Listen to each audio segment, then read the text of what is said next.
Hi betting experts, on Saturday the 29th of January we're looking at the ITV races, 7 in total.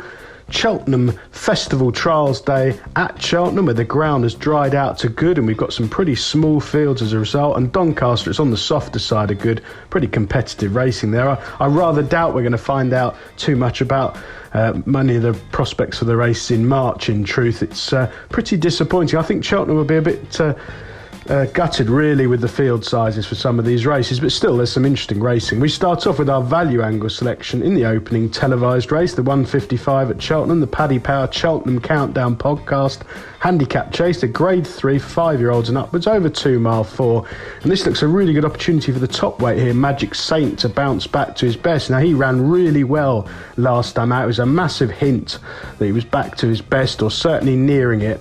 He's the sort of horse who thrives on spring ground, and that's what he's got a few months earlier than normal here. Tom Buckley's booked to ease the burden of top weight, and everything looks in place for a really big run. For our nap of the day, we go for the 2:30. This is the Paddy Power Cotswold Chase, a grade 2 over 3 miles, 1.5 furlongs, and this looks a really good opportunity for another Paul Nicholls trained chaser to bounce back to his best in Simply the Bets. Now, this one only been with Paul Nicholls for the last few months. Started off with a really disappointing effort when in need of the run, pulling up on his seasonal reappearance, but there was much more like it amid some market interest last time out on New Year's Day in a huge field, 16 runner handicap at Cheltenham. He finished a cracking second there, losing his place with a mistake about a mile out, but running on quite strongly up the hill. It was a massive hint he's on the way back. I suspect he's just running himself fit, and he should be spot on here. And Paul Nicholls reported earlier in the week that he'll love the decent ground. He's got a horse to beat, Chantry House, so I've never been a huge fan of. He won that Mast Chase at the festival last year where the odds-on favourite fell early, Envoy Alan, and he scrambled home. I think he's always been one of those horses overrated in truth. I think Simply the Bets is definitely better value at the current prices. The remaining 5 races that start in time order at Doncaster in the 2:10, the Yorkshire Rose Mares Hurdle, a grade 2 over 2 miles and half a furlong. Well, Miss Heritage comes from a yard Lucy Wadham's going particularly well at the moment. She'll love the drying ground too, and she's been running herself fit run to run, and that latest third last time out suggested she was ready to bounce right back to her best. Staying at Doncaster in the 2:45, the Albert Bartlett River Don Novice Hurdle, a grade 2. Well, Bridge North has got a bit to find on the ratings with one or two of these, but he's been progressing run to run. He's had 4 starts over hurdles. He got off the mark at Ludlow last time out over 2 mile 5.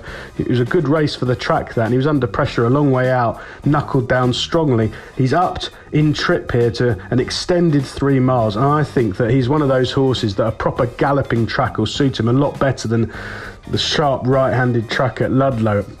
I think if they use his stamina, he's going to stay 3 miles and beyond. He's going to be a cracking chaser in time. Henry Daly has actually got some very nice young horses this season, and I thought he was the value at the prices. Back to Cheltenham for the 3:05 for the Cleve Hurdle, a grade 2 over 3 miles. Well, a gilt-edged opportunity here for Champ, who's another horse I suspect will appreciate decent ground. Nicky Henderson always thought he would do in his younger days when he was a very free-going sort. He's taken a while to settle down, but he was really impressive when making a winning seasonal debut at Ascot, back over hurdles.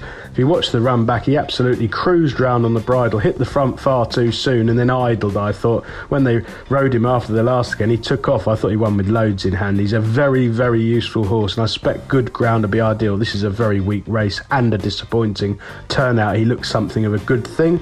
Back to Donny for their big betting race of the day, the Sky Bet Handicap Chase, over 3 miles. Well, Midnight Shadow might not be unexposed by any means, but Sue Smith's tough and genuine front runner has run 3 cracking races at Aintree and Cheltenham twice already this winter. He's a sound jumper with a terrific attitude, and those of us who are going grey will remember a horse called Valrory's Clown who used to milk races from the front round Doncaster. It's a very good front runner's track, especially on drying ground, and Midnight Shadow seems sure to get a positive ride from Mania and guaranteed to give his running. He makes appeal at the prices. Finishing off at Cheltenham with 3:40, the Ballymore Novice Hurdle, a grade 2 for 4-year-olds and upwards over 2 mile, 4.5 furlongs. Well, Balco Coastal was really impressive at Huntingdon and Ludlow, both starts this winter. That latest form has been well franked by the runner-up Frere Dames of Dan Skelton, who I know they hold in the highest regard. A pair of them were a furlong clear. Balco Coastal now steps up to 2 mile 5, which promises to suit on a more galloping track. He definitely wants this good ground. He's going to be a lovely chaser next season.